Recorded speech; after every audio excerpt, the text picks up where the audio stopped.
ko adi fof mi salmini mon bandiraɓe fulɓe fullaɓe barke teddungal min mbeɗa wiye Seydi Ndiaye ɓurɗo lollirde village wa Ndiaye gorko mo Buubi Jiɗa min joui premiére saison dewgal ɓenne e dow jaam kadi yimɓeɓe ƴetti hen famama wi kadi kumpirima waɗi hen foof dal waɗi comédie waɗi drame waɗi pinal e pamal foof machallah bon ko welamma weltare tan jiimi hen quoi machallah mi weltima kadi mbiɗa bandiraɓe ɗacca hagge ɓe mbiyata konngol cewɗi ƴettoje ɗe ba jeero film o omo weeli de film o ne weeli machallah kadi ne heewi pinal machallah kadi ko winda ɗon ko wona ko hoccekina tan koko wuura winda ɗon nde min joui ɗum de par ce que ko série goto mo ganduɗa e hewande jouede e men en kewa narde vie privé ji men ɗi par ce que kewɗen tan ko taktakinde mais oɗo série noon o naari ko nder ɓerde ɓerde mum bindol ngol machallah scénario ɓene daari kadi tottaɓe mataw hay puyni minen min ɓurtini hen ga par ce que min kokki foof ha yimɓe gon hen mbiya min boni hen nede par ce que bindol ngol saaha saɗa yimɓe joni natti ɓoltanede sa wi ɓoltanam soble tan en jiɗi joni ko ceekanaɓe haalaɓe cettanaɓe kadi talanaɓe minen min foof min mbaɗi sabi min ɓoltana gurel ngel tan mi dañino caɗele pour joudrol o par ce que hunde ko hesere yam c'est la première fois kadi en plus aɗen fulɓe ne metti wande surtout noon mbiya konngol leñol ngol ko teddugol ko islam bon hay islam ne haala gonga hay islam par ce que won dewle janande dewle annabaɓe kaalama ɓuuri mettude kay ko wiide kaari nde jibinade kaari nde fewande kaari nde on yiinde par ce que ɓen ko annabaɓe an a wona annabi en jiiɗa haaluji ɗi haala ka yaaha yettoyo ha nder quoi il faut ɓe mbawa muñande yimɓe ɓe ganda kadi aussi wona jouɓe ɓe mbayi noon komo ɓe ñemtinata ɓe mbayi noon quoi joude fama au début bon min mbiyata kamɓe tukkoɓe c'est un peu difficile mais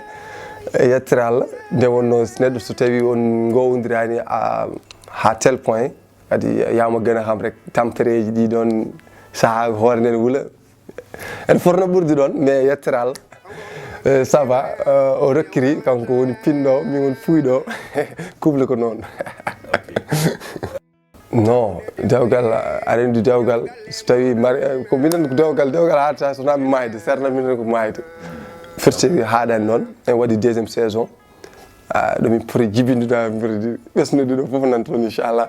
surprise al mawgal min mbiya fulɓe ɓe yoɓe padmin deuxiéme saison ko yooɗi ko yonta inchallah taw ko wondi koye needi e netere taw kono mbiyata ƴettoje ɗe ala hen inchallah taw ko hunde oɗo mbawi yitade en koye moon eyyi inchallah mi wiya bandiraɓeɓe koɓe nanggunoɓe ɓeydo nanggude kadi Full TV haaɗani ɗon tan inchallahu rabbi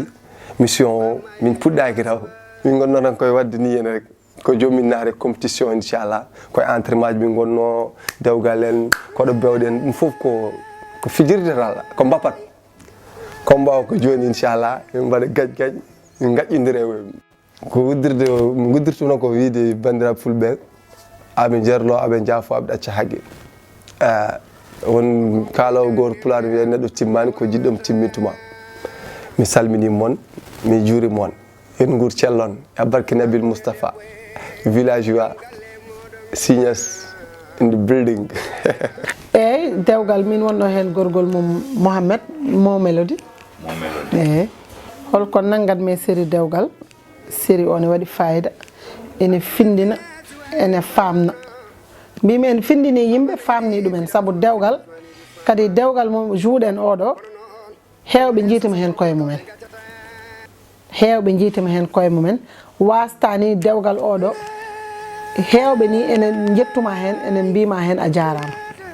saabu en kolliri hen ɗum ɗoji ɗi ganduɗa en kolliri hen a holliri hen ko heewi ko ganduɗa ene wawi taw yimɓeɓe gandano ɗum gandi ɗum e nder série he eyyi alhamdulillah rabbil alamin débutant uji ne kewno hen kono Allah waɗi hen sutura hay caɗele goto dañaka hen saabu ko wiyete ko gariɗo may suudu fo wima rento jaalal kono kamɓene kadi eɓe beeli famminde saabu hay mo anda hen sa reftini ɗum e lawol ene heɗoma e dow ɗum ɗon kadi hay ɗumne kadi ne waɗi fayida saabu so neɗɗo anda jaaɓi haalnede tan wasta yawa andude eyyi wondi ko minen hande no mbiɗa ni so tawi min goni artiste aji mawɗi minen min puɗɗima ko ɓooyi ko laawol minenne kadi min gardo sukaɓe ndewa caggal amen min mbawa andindeɓe golle ɗe pour janggo e jaam minenne so tawi min gabbima dow kamɓene kadi ɓe mbawa ƴettude relève o série dewgal o ko weeli kam hen kone heewi saabu vraiment ko fijirde e jaleɗe tan wonno toon mawɓe ɓe sukaɓe ala o ko guiƴiraɓe ala haydara mbin minen foof komin gotum joom ɓurɗo famɗude guila kodda ha afo minen foof komin gotum a wawa hen wadde juge ko o woni mawɗo walla ko woni cukalel saabu minen foof komin gotum eyyi dewgal premiére saison o gasi kono noon haɗani premiére saison o ɓolo koye deuxiéme saison daganɗen ko hen paaɗen koye on programme wona kadi bandiraɓe kadi ne ñaaga kadi nde padata deuxiéme saison nana ara e lawol joni ɓoyata inchallah deuxiéme saison dal komi anda foof mbeɗa andi kam ma wul diaw premiére saison o rewi lawol yimɓeɓe jeeɓi jiitima hen koye mumen kono deuxiéme saison o kadi yatirani hen caggal saabu mbiɗa andi ko hesɗi ma yiye hen ko jinnomi haalde sowona tan noddude kadi wadde erago noddude bandiraɓeɓe nde ɓe garata e chaîne men Full TV oɗo ɓe mbaɗa hen abonné ɓe mbaɗa like ɓe mbaɗa partagé saabu ko ɗum ɗon tan ɓe ñaaga saabu abonnement goto tan ko ballal ko ɗum ɗon tan joguinomi ka namdakimi ko jinnomi haalde bandiraɓe Full TV ko baynortomi ɓe so wona mboɗomi yaaha mboɗomi ara saabu baynogol ngol mi yahat kono kadi ne wayno mi woɗɗoyani mboɗomi artani joni joni min gara min gadda noon ko hisɗi pul ko dajjata e paquet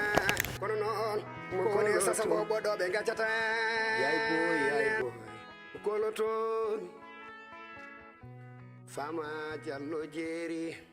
Fama e village